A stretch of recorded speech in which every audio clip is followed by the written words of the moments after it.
Wrongfully towing a Mustang Mach-E could cost you $28,000 for battery replacement.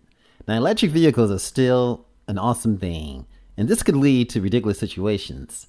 A Ford Mustang Mach-E owner was left with a $28,000 repair bill after the towing company hooked up the car in the wrong place, destroying the battery. That's just crazy, folks. $28,000. Can you imagine that? You having a beautiful EV like this, and the tow company comes along and tow it incorrectly, and then there's nobody is taking responsibility for the $28,000 in damages.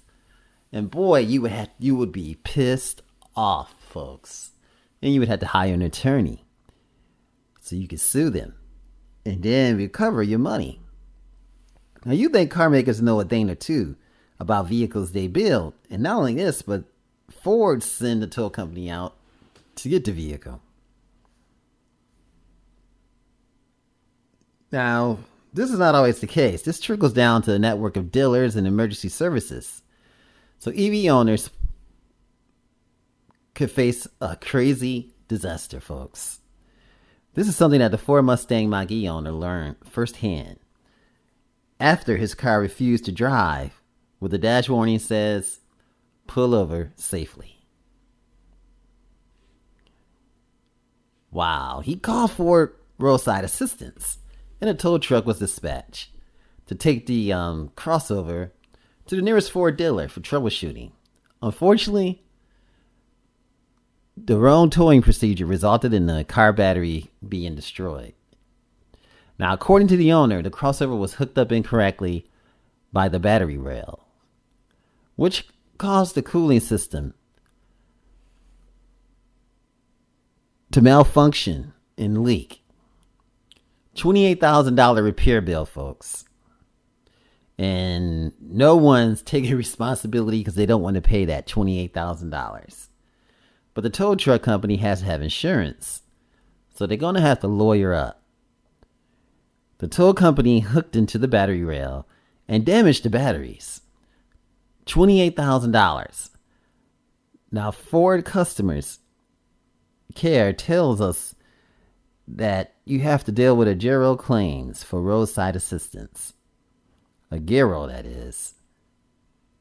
It's not Ford. A GERO denies the claim because it can't be proven that it was the tow company fault.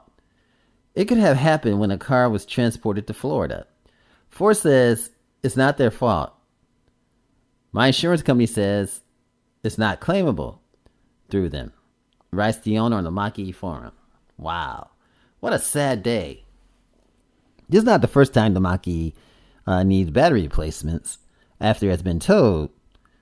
This has happened before to a lot of other people. Low voltage battery just went dead in this case.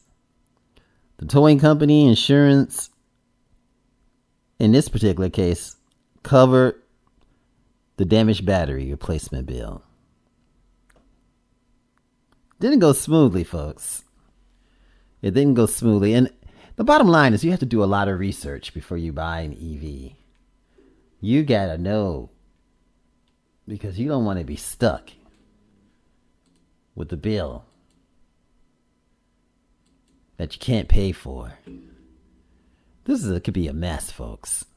But this is just some information I want to let you guys know about towing a Ford Mustang Mach-E. Thanks to Auto Evolution for reporting this story, because it is just straight up awesome, folks. This is awesome information, and this is an awesome, awesome vehicle. Hey, Automotive Reviews, thanks for watching. Remember, like, share, and subscribe, and have a fantastic day.